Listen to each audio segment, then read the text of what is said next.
Ladies and gentlemen, please welcome to the stage Senator Barbara Boxer, former EPA Administrator Carol Browner, and President Bill Clinton.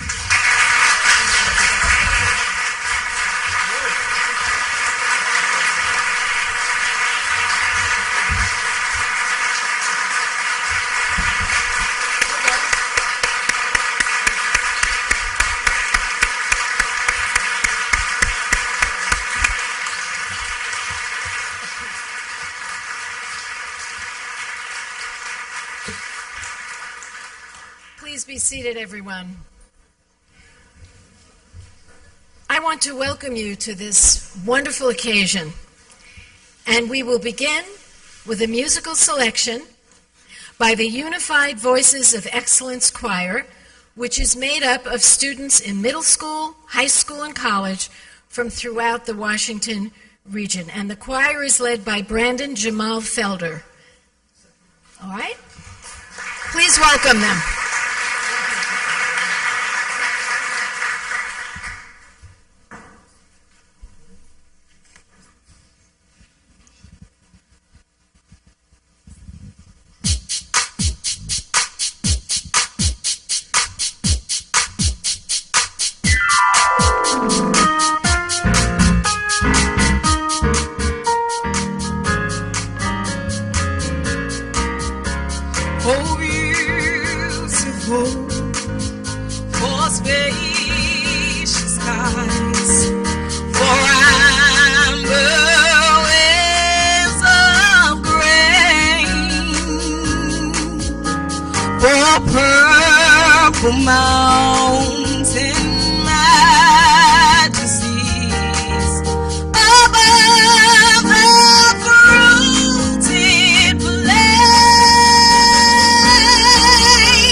Thank you so much for getting us started on that wonderful note.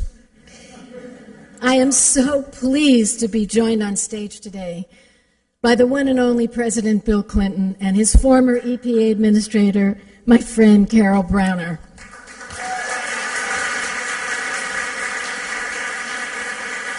There are so many special guests here. Each of you is special. I'm going to introduce a few.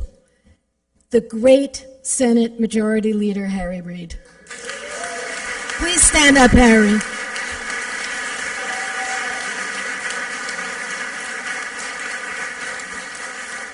The incredible, incomparable Democratic Leader of the House, Nancy Pelosi.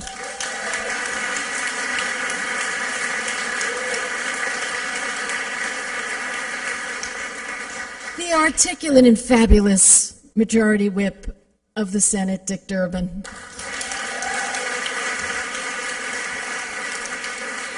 And for my colleagues, I'm not going to give you any adjectives. We'd be here all day. But I want you to stand. Senator Ben Cardin, Senator Sheldon Whitehouse,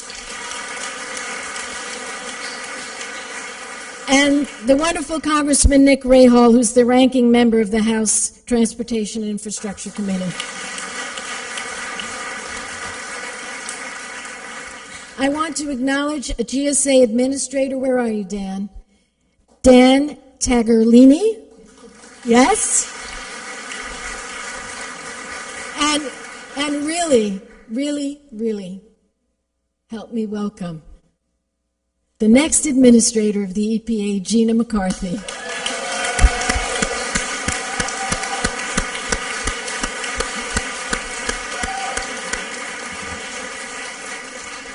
I want to say that members of my family are here, Mr. President, and members of Hillary Clinton's family, so it's a family affair.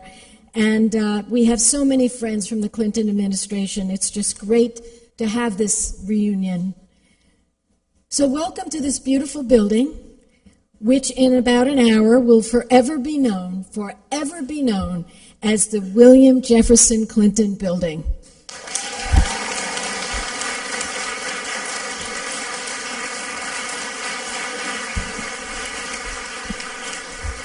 Mr. President, if anyone knows how a bill becomes a law, you do.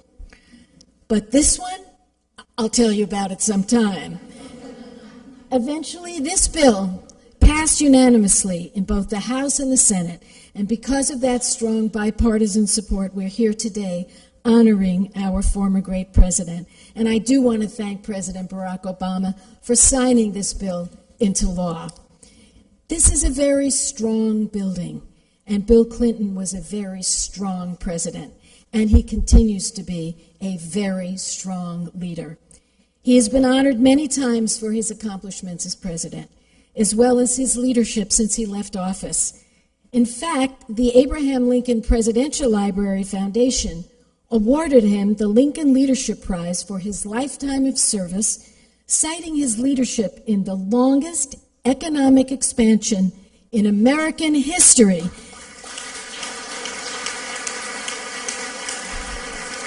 which included the creation of 22 million jobs and the lowest unemployment rate in 20 years. He was recognized for his role in converting the largest budget deficit in history to the largest surplus, decreasing the national debt, all while having the lowest government spending in 3 decades. President Clinton has also been recognized for his work in fighting AIDS. The Clinton Foundation has provided more than 5 million people access to life-saving HIV/AIDS treatment. Today, for just a moment, I want to focus on his environmental leadership. And his position has always been clear. A strong economy and a strong environment go hand in hand. Yes, that's the greatest secret. I put it in a more colloquial way. I say if you can't breathe, you can't work. It's pretty simple. Clean air, safe drinking water, cleaning up toxic sites, clean rivers and streams, that's all essential for a strong economy. And we all know how tough the challenge of climate change is. And thank God we have some reinforcements on that in the Senate. But it must be addressed. President Clinton created the first ever Office of Children's Health Protection at the Environmental Protection Agency. He signed legislation to strengthen drinking water standards in 1996, and I was so proud to author an amendment to that legislation that ensured that drinking water standards protected children. He cleaned up over 600 Superfund sites, more than 3 times as many as the previous 12 years. And he preserved and he protected more than 4 million acres of parks, monuments, and wilderness for us and for future generations. And since 2005, when he established the Clinton Foundation, he's continued to be a global leader in creating solutions to critical public health and environmental challenges like climate change. But he does it in a way that's a win-win for everyone. So how fitting is it to name this beautiful building that houses the EPA after President Clinton? And now I want to call up President Clinton's EPA Administrator. I am so proud to stand with a woman who was Administrator of the EPA for the entire 8 years of the Clinton presidency. I was so pleased to have the opportunity to work with her and support her as she carried out the vision of President Clinton. She stood for what the American people want: common sense environmental protection. Ladies and gentlemen, please welcome former EPA Administrator Carol Browner.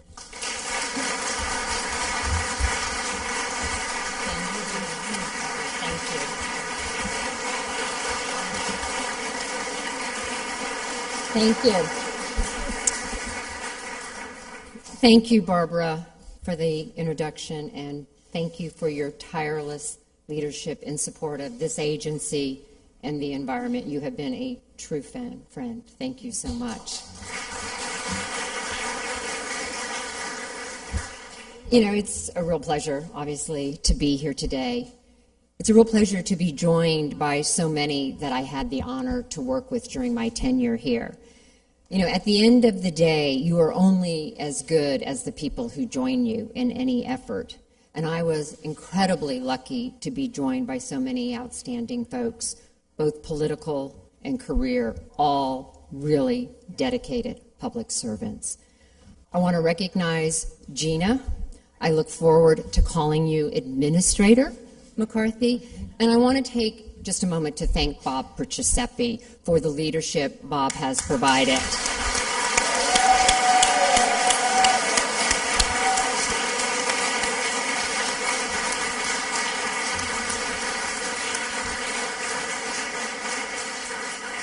Let me also take a moment to recognize all the other members of the Clinton-Gore environmental team. It was a team effort. It was a big team. Today is not just, I think, a recognition of EPA, but it is really of all of the environmental and natural resource work that was done by each of you under the leadership of President Clinton and Vice President Gore. From the preservation of our national forests to the protection of Yellowstone, the creation of new monuments, Death Valley National Park, from the designation of 14 American heritage rivers to the protection of 84 million acres of coral reef in the Hawaiian Islands, to my favorite, your work to save the Everglades. Because of this team's effort, the landscape of our country is a much more beautiful and protected landscape. And let me also give a special thanks to John Podesta, because he was there at the end while we worked so hard to get so many things done. He always had his eye on the big picture, and John, I thank you for all of the leadership you provided.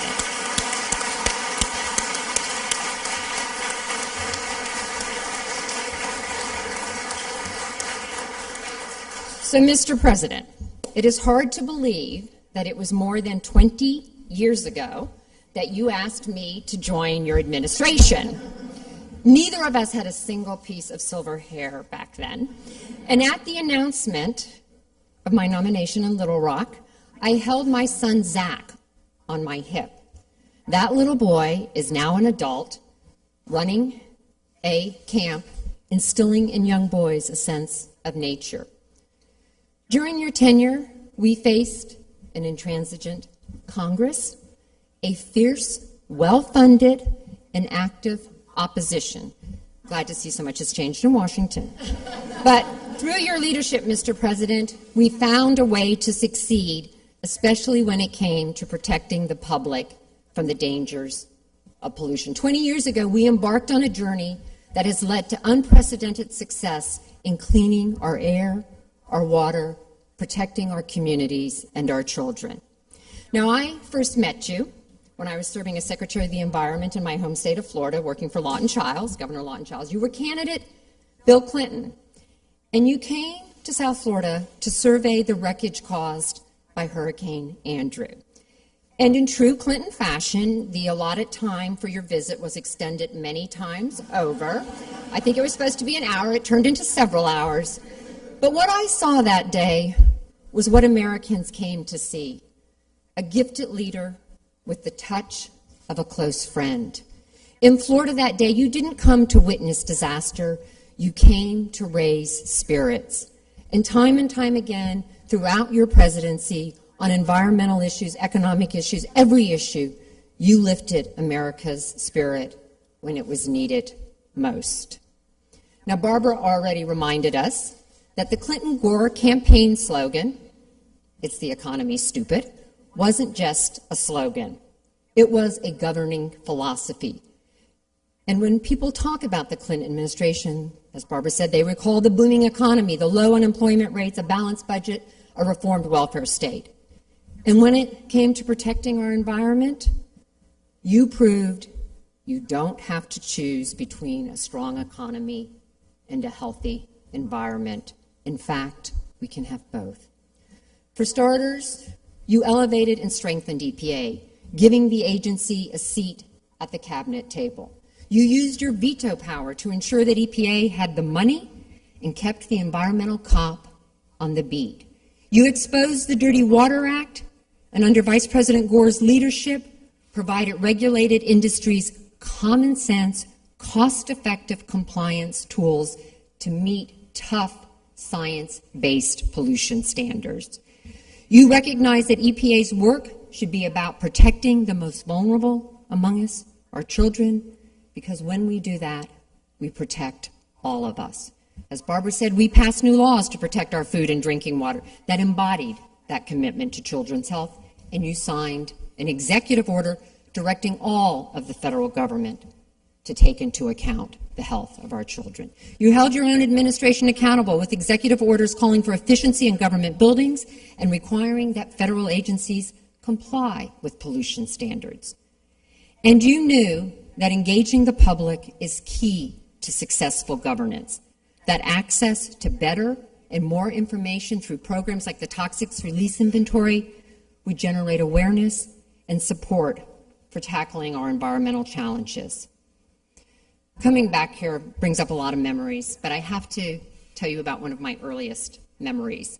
It is your first address to Congress. You've been in office a short time, and there I am in my little cabinet position on the floor. And midway through the speech, you noted with some vigor and outrage the dismal record of the Superfund toxic waste program. And as I returned home, my father was calling, wanting to know what I had done wrong. And I had to explain to him that, I'd only gotten there, so I hadn't really done anything wrong. But, it's not often you get called out by both your president and your father on the same day.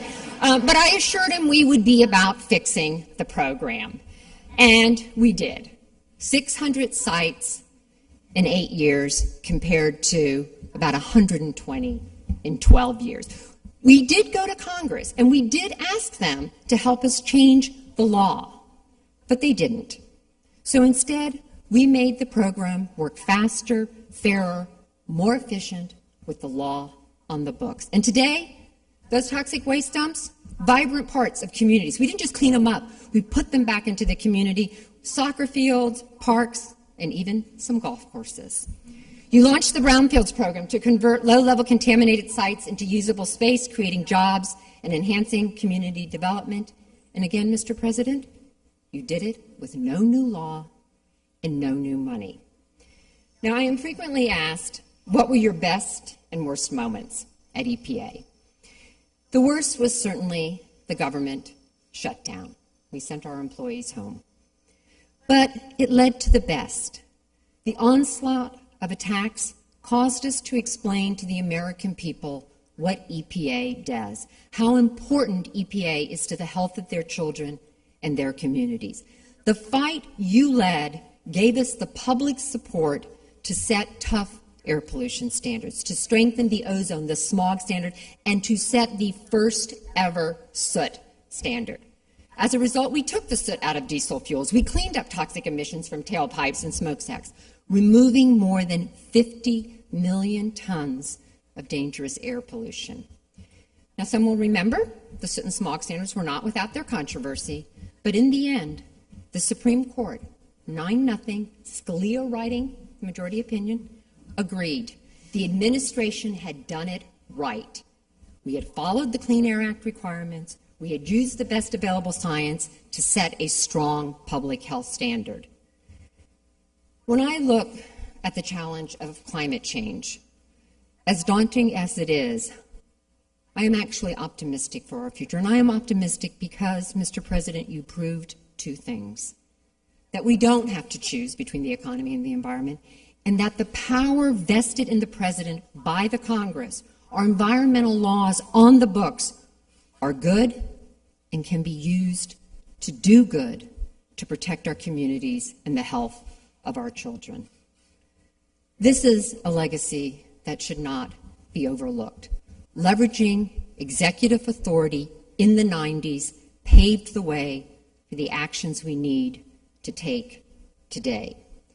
Because of a question posed to me by then Congressman Tom DeLay, your administration did the original legal analysis that found that the Clean Air Act of 1990 gives the President the authority to set the standards on carbon pollution.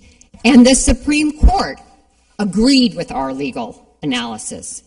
And now, today, like what happened when you were in the Oval Office, President Obama is preparing to use his existing authority, granted by the Congress, affirmed by the Supreme Court, to take action to address the causes and impacts of climate change.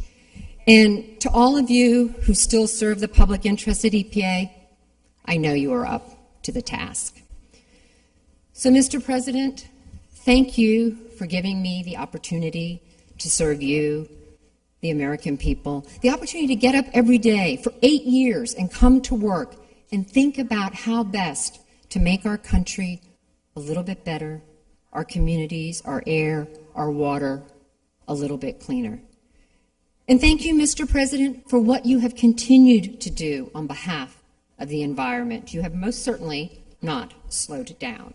You have proven and are proving that real action on climate change is achievable, that cutting carbon can fuel economic opportunity, create jobs, and improve our world. I can think of no better recognition of your environmental leadership and ongoing commitment to finding the environmental solutions of today for tomorrow than that this building bear your name. Congratulations.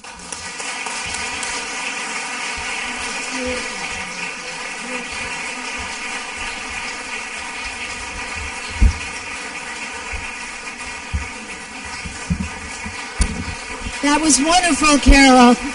That was wonderful.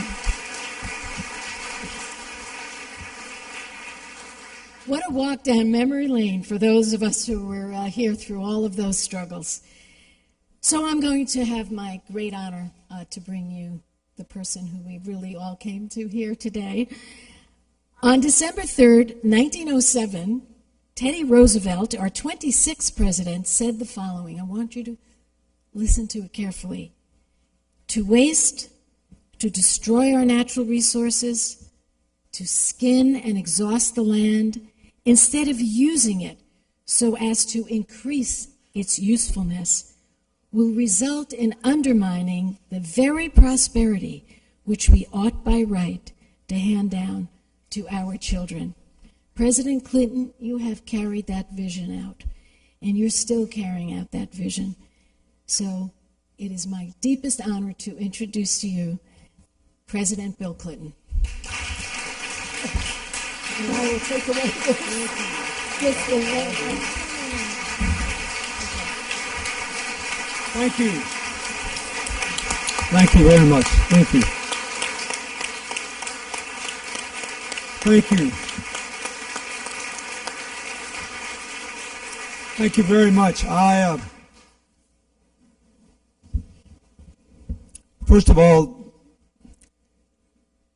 thank you, Senator Boxer, for your leadership and for the work you have done. And somebody took all my notes on my speech away. You know what happened when you're not president anymore? You can say whatever the heck you want.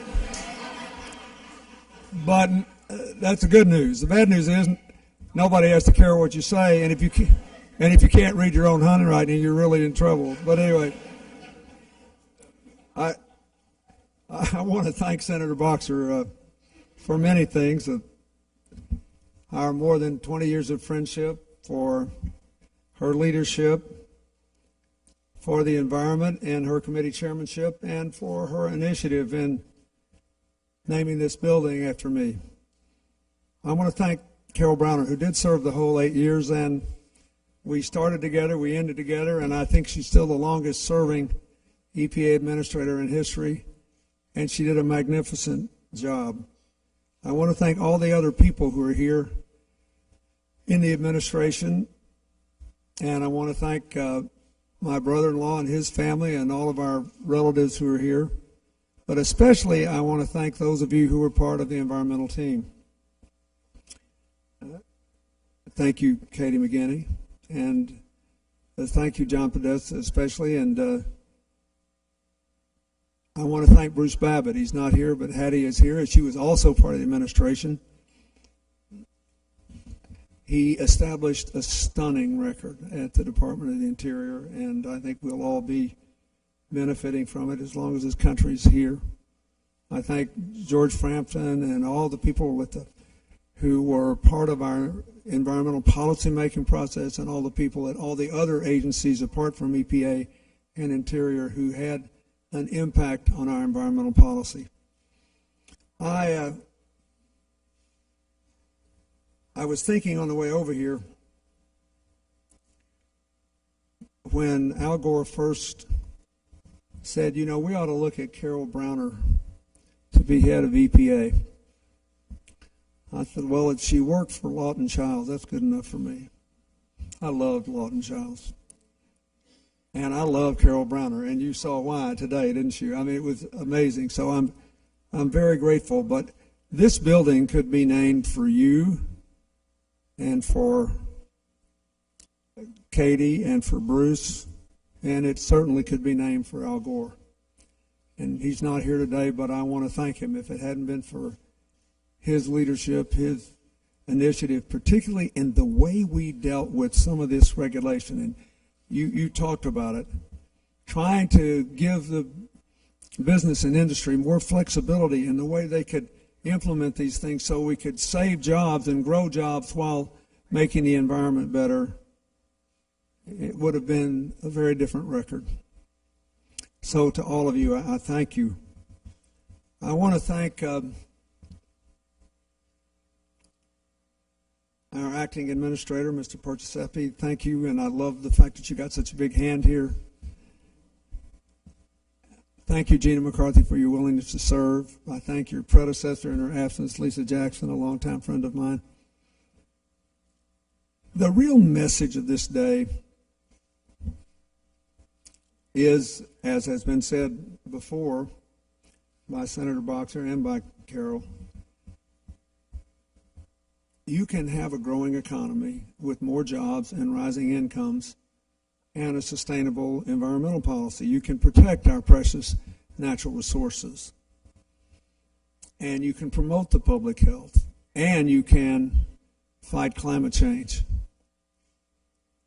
In fact, from now on, that's going to be the only way to have a sustainable economy. I spend an enormous amount of time, obviously now in other countries, doing the work that was mentioned briefly. I see the 21st century world from its upsides and its downsides. And everywhere you go, basically, there is some version of three big problems. There is way too much inequality in incomes and access to employment and access to education and healthcare and access to capital if you want to start a business. There is a global jobs crisis for young people, which helped to bring on the Arab Spring, which means that in Spain, which has the highest unemployment rate in Europe now, the unemployment rate among young people is twice what it is among the population as a whole. This is going on everywhere. So the old economic model is not too hot anywhere. The second thing is there's way too much instability in the modern world. You saw it from the financial crisis, from our vulnerability to terror and the way sometimes we act and maybe overreact to it, and from all this re-emergence of these conflicts based on religious and ethnic and other differences. And the third thing is everybody, one way or the other, is being affected both by climate change and by the destruction of local precious resources, the water, the air, the fishing stocks, and I could go on and on. So basically the whole trick in the 21st century world for the United States and everywhere else is how to create a growing economy with rising incomes and more jobs, especially for the young and for people in their middle years who didn't get a lot of education before they entered the workforce. How to have enough instability to permit creativity to occur, but not so much that we're all scared to death all the time and everything just shuts down. And how to fight the changing climate and the depletion of resources in a way that doesn't undermine the economic objectives. That is what the whole 21st century world is going to be about for the next 20 or 30 years. I have drawn first the conclusion that we've all said. It's not just that you can grow the economy and create jobs and raise incomes and have a sustainable environmental policy. It is the only way to do it over the long run in the 21st century because of the other problems. The second thing that I would like to say is that wherever possible, creative cooperation is a heck of a lot better than conflict. And one of the problems we face in America that you see that they're trying to come to grips with in various ways, sometimes violent, sometimes not, in the troubles you've seen in Turkey and Syria and Egypt, the upheavals now in Brazil, one of my favorite countries in the world for all the progress they have made, is that sometimes the best politics is conflict, but the best problem solving requires cooperation. And so here we are. Senator Reid finally found a cooperator in the last 48 hours and worked his magic again. Thank you very much.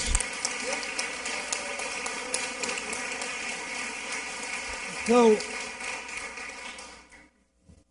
what I would like to say about this naming and its significance and the environmental issues is that, first of all, from now on, we're going to need a comprehensive approach. I'm very proud of all the things that Carol led the EPA in doing and the things that she mentioned. But let me just say again, we had never, as she said, we had never before tried to regulate ambient air pollution through the EPA. But the work that was done on that and other air issues meant that when I left office, there were 43 million more Americans breathing air that met federal standards, which means less asthma among young people and fewer senior citizens dying because of air pollution. It affected millions of people. Who can say a government should walk away from that. I'll make you a prediction that in China, because of the air pollution in the greater Beijing area, there will be a massive effort to clean it up, and everybody will be wringing their hands that their growth model is going to be undermined. And what will happen is it will lead to more local investment, more local employment, more local expenditure of cash at home instead of through the trade system, and they'll all be better off. And I wonder why in the heck they ever had to build those bubbles over playing fields at schools to protect children's lungs. They're going to go through the same thing. That was really important. Cleaning up 600 brownfields as opposed to less than 150 in the previous 12 years meant that there were economic resources unleashed as well as improvements in public health. Having the first, this is unbelievable, the first effort to improve food safety standards related to the exposure of food to pesticide residue since the 1950s made a huge difference in the quality of food safety in this country. There are practical consequences in the lives of people. So I thank you for all that you did. And I also appreciate the fact that we were able to inject the importance of considering the impact of environmental challenges on vulnerable populations like children and people who were in certain lines of work and elderly people, and the importance of environmental justice in minority and poor communities, recognizing that there were more toxic dumps in places that didn't have enough money to stage not in my backyard demonstrations and enough political influence to get it done. So being comprehensive is important. It's also important in the preservation of natural resources. One of the things Jan Podesta helped me steer through was the protection of 58.5 million roadless acres at the end of my second term. And I want to say more about that in a moment. But the Audubon Foundation said that was the most important conservation move in 40 years. It matters. The 21 national monuments, Grand Staircase Escalante in Utah, 1 million acres around the Grand Canyon, protecting almost 400,000 acres of the sequoias in California. These things make a difference. 84 million acres in the coral reefs of the northern Hawaiian Islands. These things matter to the future of our country and of our planet.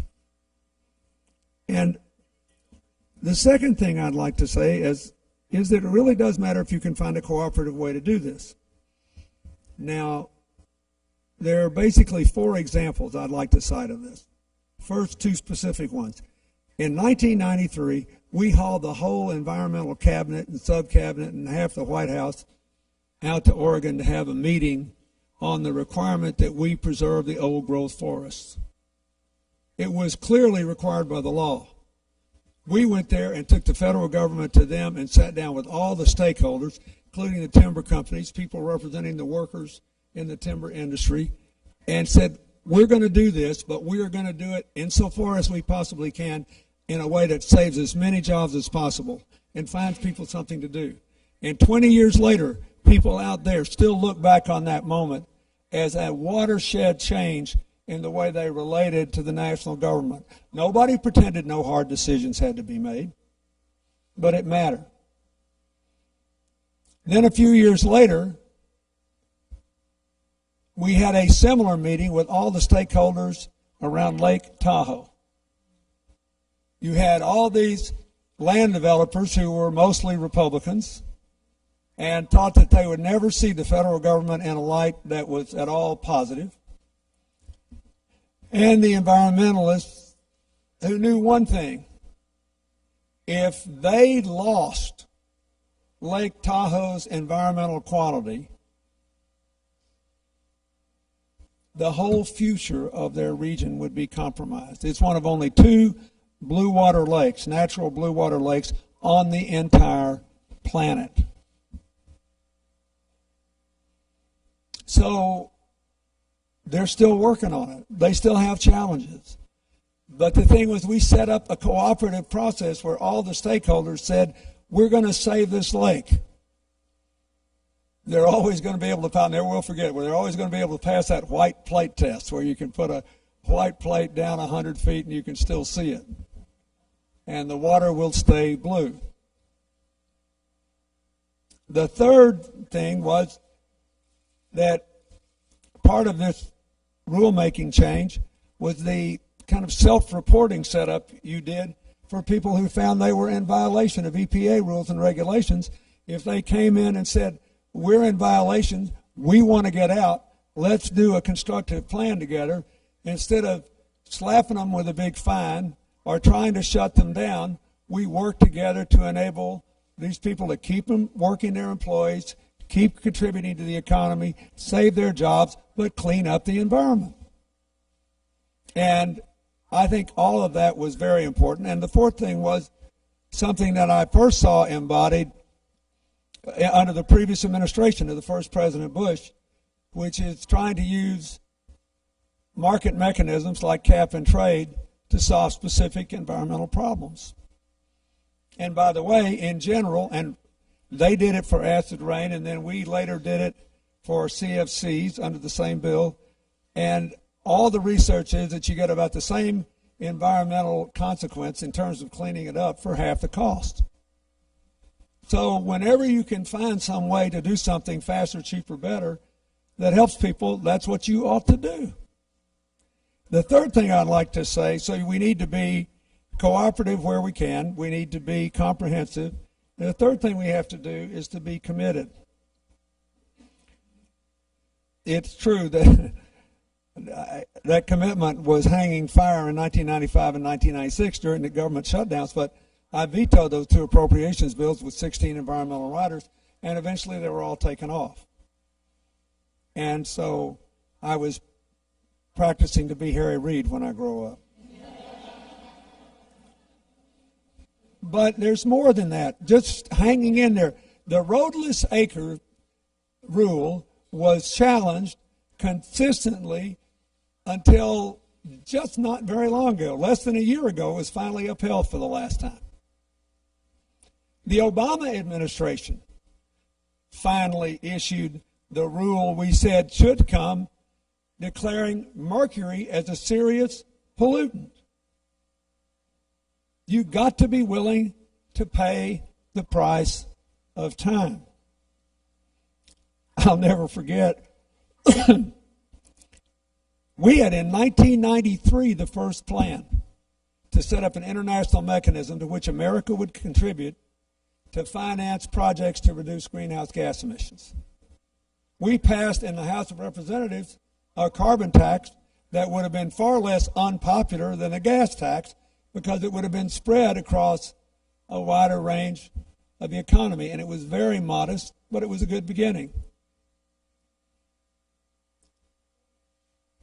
When we agreed that America would meet our obligations to reduce our greenhouse gas emissions under the Kyoto Protocol, and I signed it, and Al Gore went to Japan and finished the negotiations, it is the only bill I ever lost in Congress before I sent it to them.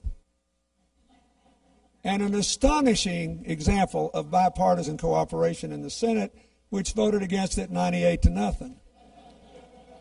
Why? Because in the late 90s, everybody believed that you could not stay rich, get richer, or grow rich unless you put more greenhouse gases into the atmosphere. Nobody who's looked at the evidence believes that anymore.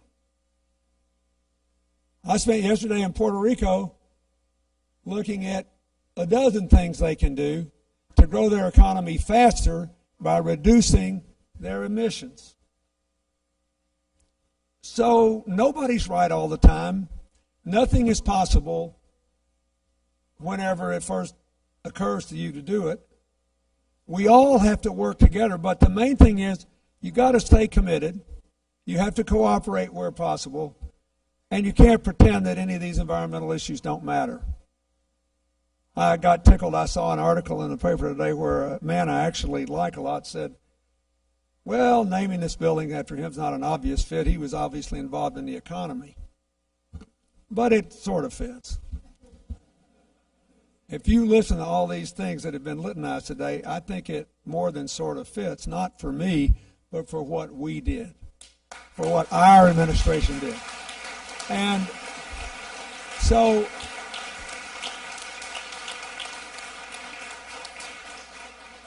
I ask you to remember this. It's a solemn obligation. I never will forget when we were trying to negotiate our way through all the issues in the old growth forest obligation. We were asked to provide an exemption for the Native American tribes out there from all the rules. Why? Because they had their own EPA built in their DNA. And they only cut down one old growth tree every 7 generations. And as I remember, they got their exemption. Isn't that right? We are trying to do something no one has ever done before. We're trying to have a world with 7 billion, by mid-century, 9 billion people, where we get rid of extreme poverty, we get rid of the avoidable causes of death in early childhood, we take advantage of the developments coming out of the human genome research to extend average life expectancy beyond 90 years, where the fastest growing group of Americans are going to be people over 100. And this is going on in a lot of other places. And where we do more with the water we have, with the land we have, with the capacity to produce food. And we avoid the most calamitous consequences of climate change. And we do it in a way that creates a job for all the young people who want one, and deals with the fact that so many people feel left out and left behind. That's enough to choke a horse. But I promise you, it can only be done with a commitment to a sustainable, green, shared future, living more in harmony with each other and also more in harmony with our earthly home. That is the meaning of this day to me. Thank you, and God bless you all.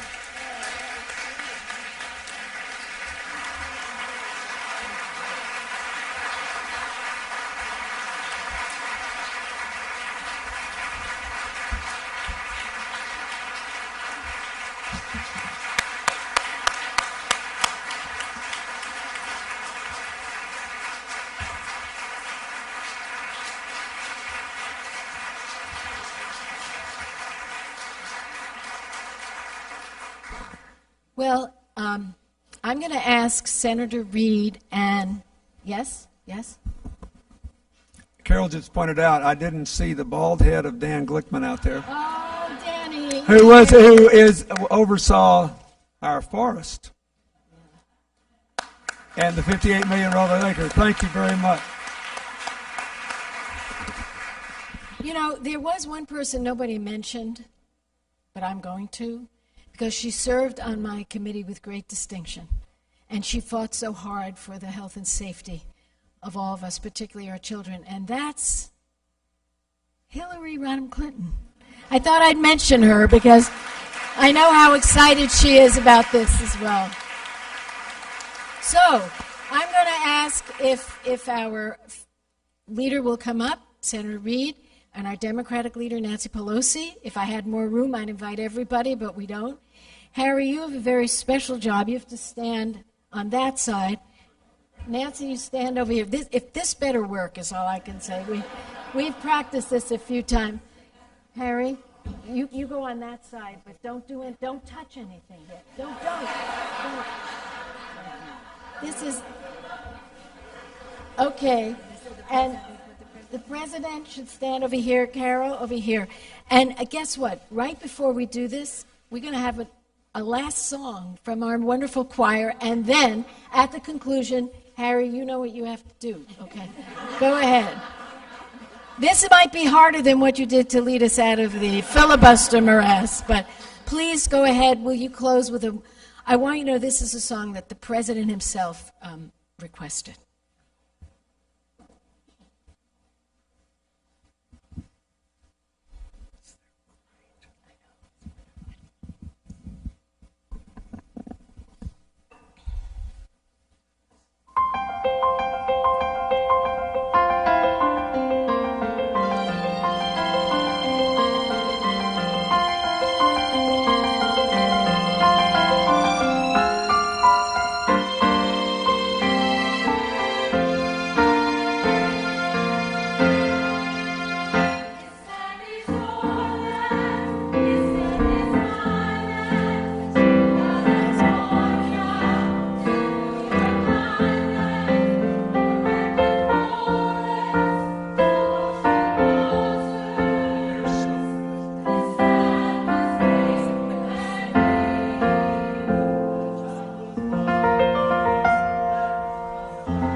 Shining and I was strolling and the wheat fields waving and the dust clouds rolling as the fog was lifting, our voice was chanting.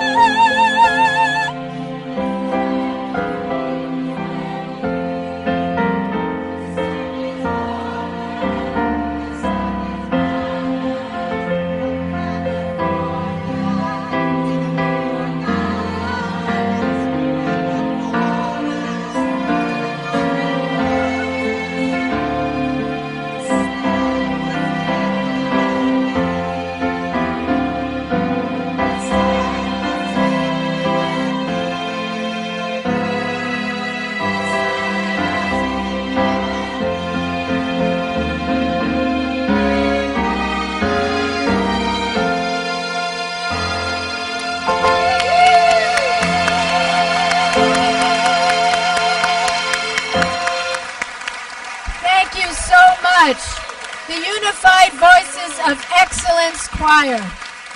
That was wonderful. That was just wonderful. Now, this is the only time in my life that I can actually boss my leader around. So this is a moment I'm so excited about. When I tell you, Senator Reid, it's your turn to unveil it now. Yay! The William Jefferson Clinton Federal Building. And you're all welcome to come up and congratulate the president. So come on up.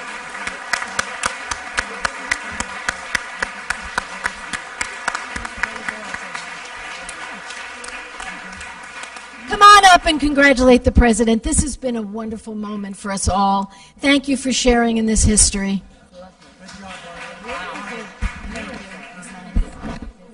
More than a dedication, it was able to enshrine all the good work.